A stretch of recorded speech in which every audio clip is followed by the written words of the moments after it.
find that out in It's Utah. a gang that's having people shit done to people. We're not doing that. Realize this is a conflictive gang? answer for this. I guess you would say they're a criminal organization, right? Yeah. Group of people that came together for committing some crimes. I don't know if today they are. I'm not mad at the KKK. Well, I'm certainly not going to be reiterating that. What are you not mad about with them? Because what about the cross burnings, the lynchings? No, listen, I don't agree with it. That's what I'm saying. Did they do that still? I don't agree with it, but I understand it. What is the... Because you want to do that to white people? No, not at all. I'm an all lives guy. I'm going to tell you why. In those times, that's what was taught and that's what it was. Let's just be real. That's what was taught and that's what it was. They didn't know how to adjust to, what do you mean they're like us? What do you mean they're equal? I'm not saying it's right, but I understand their mentality. I think we can understand it and still condemn it. You understand their mentality. Now, what I like about today is they're a whisper. See, when you look at how strong they was, the influence they had back then to present day, right? They're losing the war. Yeah, they don't seem like they have a lot of power anymore. They won a lot of battles, but they're losing the war. You know, their headquarters in Mississippi was signed over to a black woman. Really? Google it. It's real shit. Hard times for the Klans. In a lawsuit or whatever, civil suit, right? But I understand them. Like, coming up in those days, you know, they was taught that. They was taught we're superior, we're this, we're that. So when they're like, hey, what they're trying to say now, they're going to eat what we eat, or they're going to go here, do this and do this and do that. I understand it, you know, the hatred, and they're like, nah, I don't want to change. Right now, if they said, okay, Mexico is about to take over the 11 western states of the United States. Okay. People will rebel. Yeah, definitely. Okay. That's what they were doing. They was rebelling. Now, the heinous acts they did, no, I don't agree with them because they was towards my people. If people in totally other parts of the country started, you know, attacking and lynching random Mexican people, then we have a problem. You mean like the police too? If there were actual Mexican invaders taking over America, then we're at war. Really, it wouldn't be on us. It would probably be on the military to do battle with them, right? Well, yeah, but that'd never happen. Seems unlikely. That'd never happen. I understand the Mexican people because I understand at one point in time this was once theirs. San Diego, San Francisco, San Fernando, Pacoima, Durango, all that shit. This ain't nothing that the Europeans named. It was named that because this was all once their territory. All the way up into Wyoming and on over to Colorado and all that. You know. Hello, this is Ron Stallworth calling. Well, who am I speaking with? This is David Duke, Grand Wizard of the Ku Klux Klan. That David Duke? God, last time I checked. What can I do you for? Well, since you asked, I hate blacks. I hate Jews, Mexicans and Irish, Italians and Chinese. But my mouth to God's ears, I really hate those black brats. And anyone else, really, that doesn't have pure white Aryan blood running through their veins. I'm happy to be talking to a true white American. God bless white America. What's good with it, YouTube? It's Coffee. Tapping back in, man. The WACK100 Adam 22 show continues to roll on. Let me know if you rock with that show. It's a pretty interesting dynamic, I guess we could say, between WACK and Adam, the way they go back and forth, which is made for some, like, a lot of viral moments, I guess we would say, entertaining content. But I have this feeling that they're going to bump heads at some point and the show is going to run its course. Just a vibe I'm getting. I could be wrong. I could be tripping. Let me know what you think about that. But, you know, you heard that second clip there pertaining to what WACK was speaking of, talking about the Klan. And that clip was from the movie Black Klansman. It came out a few years back. The true story of a Black Colorado police officer actually joined the Klan. You know, they were recruiting people out of the newspaper, like the classifieds or wanted ads or whatever, and he like recruiting for the Klan, and he called in, pretended to be a white man, and they let him in. You know, they had to use a white officer in person to play the guy over the phone, and different voices and everything like that, but they still fooled them dumb redneck sons of bitches and joined the Klan, as well as put a case on them and put some individuals behind bars. And it's rather funny. Later on in the movie, there's a scene where Eric Foreman from that 70s show, right, I believe his name is Topher Grace, was playing David Duke, who I believe is like the Grand Wizard or something like that, and actually at one point in time was running for president. That's crazy, man. Like, it's just so wild. Historically speaking, all this stuff is very recent, damn near like yesterday.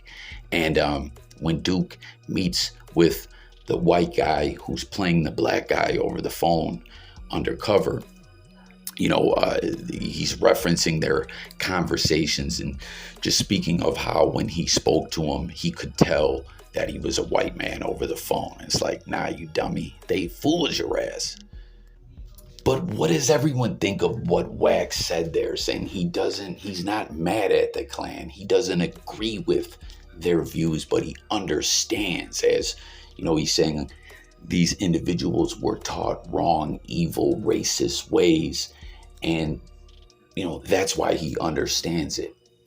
What is everyone's thoughts on that? Where individuals for generations in the way of the world, this racist ideology and logic was presented as that's what it was. What is everyone's thoughts on that? That's why individuals' inner moral compass is what it is. Like when people talk about the Nazis following orders, it's like someone telling you all this BS as facts. Like, nah, that's evil-ish. What the fuck are you talking about? You know what I mean? Let me know your thoughts on all that, and let me know where you grew up, where you're from, what part of the country, and if you saw like heinous racist things like this going on in your lifetime. Personally, I grew up north, and a lot of the houses had hidden compartments that were actually a part of the Underground Railroad.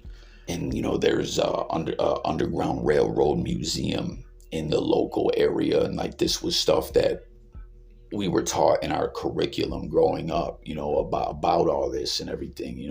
I'm not from the South, and I understand it's a different world there. I mean, racism lives everywhere in many ways, but I'm just saying, like, the way I came up, that was not a part of everyday life as it seems in the South. This was where a lot of the very horrible, heinous Klan stories and history that you hear of. On a side note, executive sessions, an individual who taps into my channel often, Wack was speaking of some other stuff about Mexico and the history of Mexico and the U.S. Executive sessions. You were actually saying some stuff about this in the live yesterday, but I was like tied up busy. So always I'm interested, I couldn't interact and tap into more of what you were saying. So hopefully we can speak about that on another live, as it seemed like Wack was referencing some of that stuff in this No Jumper clip that I share with y'all. But speaking of what WACK100 was saying, and like I was speaking of the movie Black Klansman and movies and things like that, and American history and racism and stuff like that, what we're speaking of in this video. You heard Wack talk about a woman in Mississippi owning the previously KKK headquarters. I wanted to share with y'all this story, of this, of a similar story of a black man owning a former KKK headquarters, also in the South, in South Carolina. Back now, 8:13 with Carson and our special series Together We Rise, celebrating Black history. That's right. Good morning, guys. Craig, you met a small town pastor who's committed to rewriting the narrative of racism by turning a theater with a troubled history into a beacon of hope and understanding. Yeah, cool. Thanks. I was honored to meet Reverend David Kennedy. Reverend Kennedy was growing up, and he went to his local movie theater. And when he was doing that, he had to sit up in the segregated section. Well, now he owns that theater along with his church, and they have plans for a groundbreaking makeover. we should note, to properly tell the story, we needed to use images that you may find disturbing. Just outside the town square in Lawrence, South Carolina, a brand new marquee sits above the Echo Theater. But inside, it's gutted. The seats and stage have been ripped out. Only a dirt floor remains. In fact, the only remnant of the theater's sordid past is a painting of a giant swastika fading on the wall.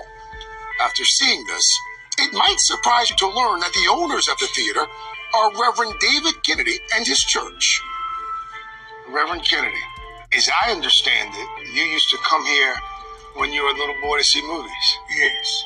You used to come up through that way. Right. That was the segregated Back. entrance for the blacks.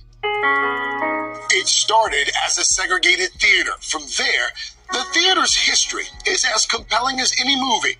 It became a Ku Klux Klan headquarters and an international meeting space for hate groups. It was also home to a store called the Redneck Shop, which sold all kinds of white supremacist memorabilia. When the Redneck Shop opened in 1996, Reverend Kennedy started protesting. This space where we're sitting right now, what did it used to be? When you came in, they had all kind of racist Klan material. They had little wooden dolls with the ropes around their necks. But a change of heart changed everything. Michael Burden, who owned the theater, decided to leave the Klan and was ostracized. The Reverend found him and his family living in a truck, and guided by faith and forgiveness, he decided he had to help. I didn't have a choice. I had to. When the mandate of need is there, you can't be reluctant in taking care of human beings. An unlikely friendship was born, and Burden decided to sell the building to Reverend Kennedy. Their story inspiring a book and movie. And after winning a years-long court battle, the Reverend is ready to reinvent the theater. What do you want the space to be?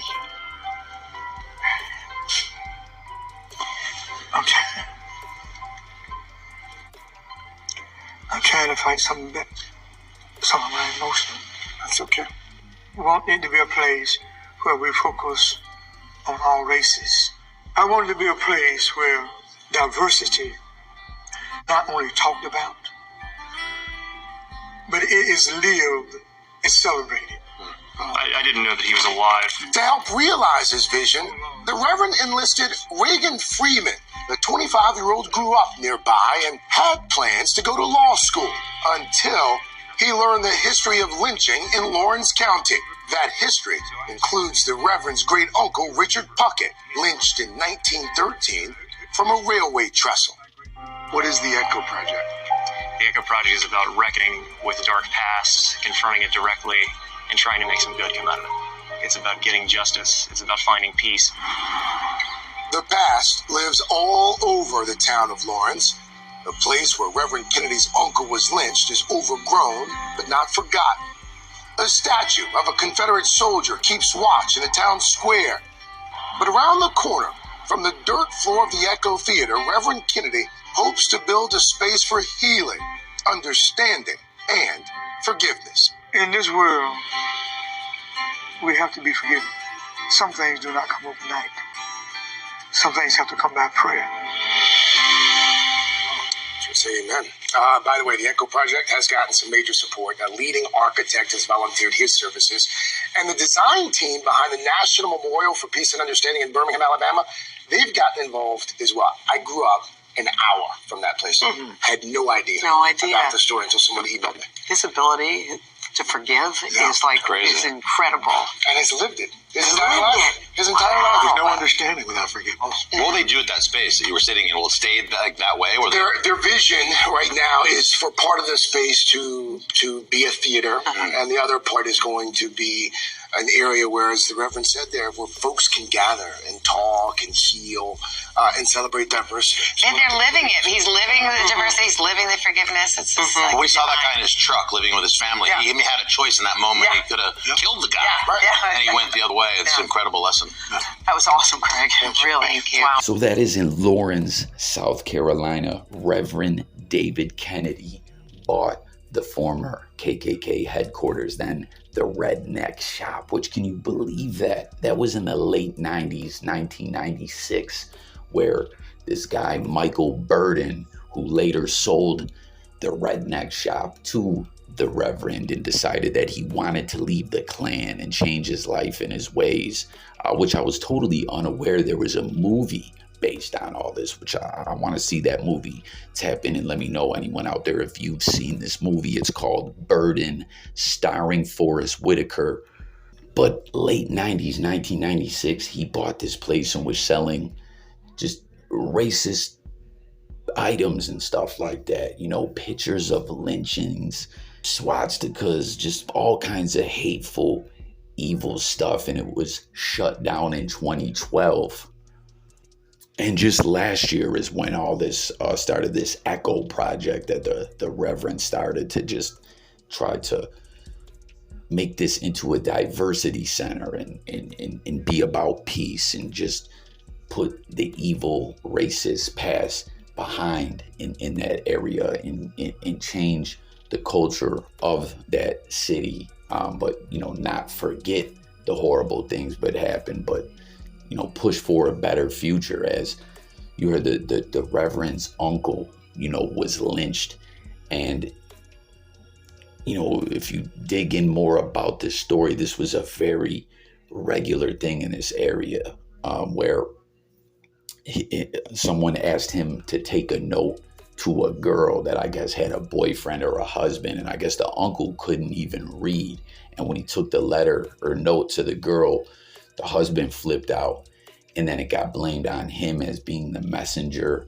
And, you know, he was arrested, taken to jail, and then a mob broke him out of jail and lynched him. And I guess pictures of this horrific act were passed around the area to other Black residents or to his family members over the years, like over and over again. Just so terrible. And just, again, insane to think that, once again, this is not that long ago. And the Reverend, just being a man of God and a forgiving man, you know, bought this property from this Michael Burden guy who just at some point, I guess, recognized his wrongs and just wanted to get away from that evil ideology and life that he was living. And I don't know, again, I got to see this movie. Let me know if anyone out there has seen it. In another story, this woman this is in Alabama, Beulah May McDonald. Her son was killed by the Klan in Alabama as he was babysitting his niece or nephew, babysitting for his sister, went out to get some smokes. I believe this was in the 80s. And was lynched. And, you know, originally they weren't able to figure out who killed him, as there was some other people, I guess, who were arrested originally and then deemed that they weren't the ones that perpetrated this horrible crime. But federal authorities got involved, state authorities got involved, and over time, people were tried and convicted of his murder, one of them being sentenced to death. As you see this series also, like the movie Burden covers the last story we're talking about. This story here, there was a series on CNN called The People vs. the Klan. And after all the criminal court stuff went on, and, you know, it took some time, she ended up suing the Klan civilly and like bankrupting that chapter, which in that area, Alabama, I guess, was known to be very violent and, you know, had a lot of members and stuff like that. And, you know, they say that this case, her son dying and getting the killers put behind bars and then suing them. This like bankrupted and was a major blow to the Klan. And as part of the civil settlement, she was able to awarded the headquarters that was in Tuscaloosa, Alabama. So that's two situations there kind of pertaining to what WAC was speaking about a black woman in Mississippi owning the Klan's former headquarters. And that's going to pretty much do it for this video. Once again, let me know your thoughts all on this about WAC, what WAC was saying. If you have anything to add about what he was saying about Mexico, please comment that below. If you're new to the channel, please subscribe, hit that bell. But more importantly, as always, jump in the comments. Let's talk. That's what this channel is all about, is talking it up on different topics, everything from music to sports and beyond. Let's talk about it all. What do you think about what WAC was saying about people being taught wrong and in the world being different, and what I was speaking of about one's inner moral compass and, good versus evil and things of that nature. Let's chop it all up as, the world is a different place today, but there's a thing like the trickle down effect in a sense, where a lot of these individuals back then that were pushing this hateful stuff, some of it trickles down into the next generation and dies off and stuff like that. And hopefully it all dies off. That evil can die off for good. As in that story with the Reverend David Kennedy buying that place, trying to switch it into a diversity center, hopefully in the South and across America, period. Those hateful ways and just BS propaganda that was being taught can just be gone forever. Thanks for watching. I'll catch y'all on the next one. Peace.